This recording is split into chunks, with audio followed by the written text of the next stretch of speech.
Cancel culture aims to cancel all of culture, not just some of it. That's its aim.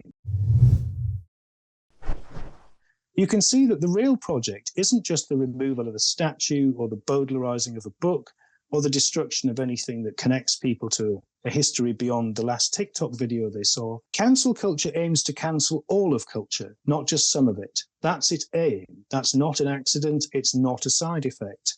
Everything that's meaningful about the human condition, not just what's contained in culture, but in human scale relations, is inimical to the technocratic model of an efficient managerial society informed by advancement in machinery and in computing. That's what technocratic managerialism is. It's simply the dreams of managers, as laid out in Joseph Burnham's 1941 book, The Managerial Revolution, altered by rapid advances in computing power.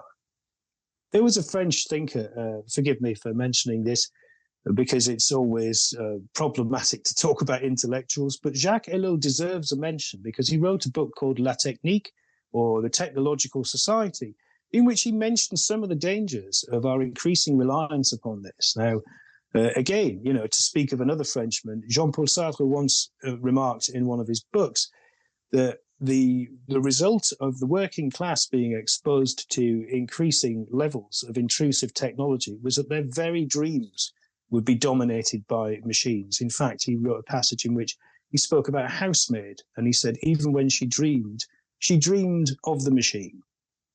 The point is that the accelerating integration of human identity with technology is not augmenting our human experience. It is altering it. In fact, it's dissolving it into pixels, if you like. People are becoming a function of the technology they use, rather than having it serve their own needs. This mirrors exactly what's happened with managerialism, which was invented initially as an instrument of mankind, but which has made mankind its own tool. So the technology that informs managerialism is a technology that is altering the human dimension and collapsing it into one dimension from many. This is the nightmare vision of the technocratic future.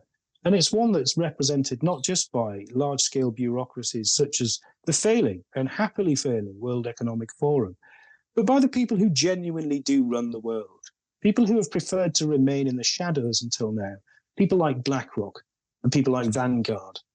Now, hopefully, having moved into the light, it is very unlikely, in my view, that they will be able to survive this exposure, because they have, like the neoconservatives, like many of the technocrats that rule us, they have rather haughtily dismissed the matter of public opinion as an irrelevance. I don't think it will remain irrelevant for long. People are beginning to understand what these ideas mean when they come together, which shows us the enormously hearty example of the Dutch farmers. Last year, they didn't exist as a political force, but as a result of the World Economic Forum-inspired measure to close down thousands of their farms, destroying the world's second greatest exporter of food, and therefore destabilizing the world food market, as well as removing the livelihoods and land by force of much of the Dutch farming sector. Because these people had human-scale relationships that still existed, because they had strong communities that exist outside the digital world, they managed to build very quickly a formidable political and demonstration-fueled opposition movement, which has moved into second or even first place in Dutch politics. In several months' time, there will be an election in Holland, which they're expected to win. They're at least expected to win in a sense that they'll have a controlling interest in the new government. They may even come first. So there is hope for us all. These projects that these people have for us are not unstoppable. And the fact that they do produce instability does not work in their favor. The policies of the World Economic Forum's chief stakeholders probably explain their absence from the World Economic Forum's meeting, because it would be profoundly embarrassing for them to turn up in a meeting that is ostensibly devoted to naming and shaping the future masters of the world.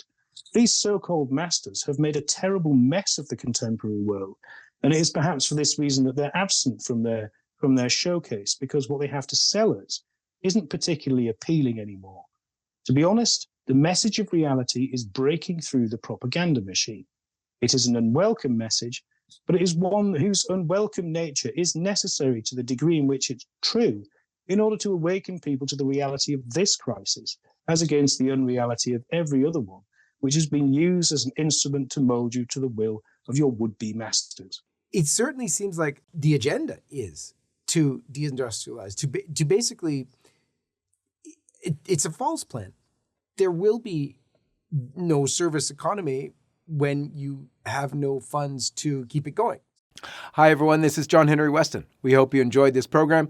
To see more like it, be sure to hit the subscribe button below to get all the latest content from LifeSite News. Check the links in the description to read more and connect with us on social media so that you can stay up to date with all the latest life, family, faith, and freedom news. Thanks for watching, and may God bless you.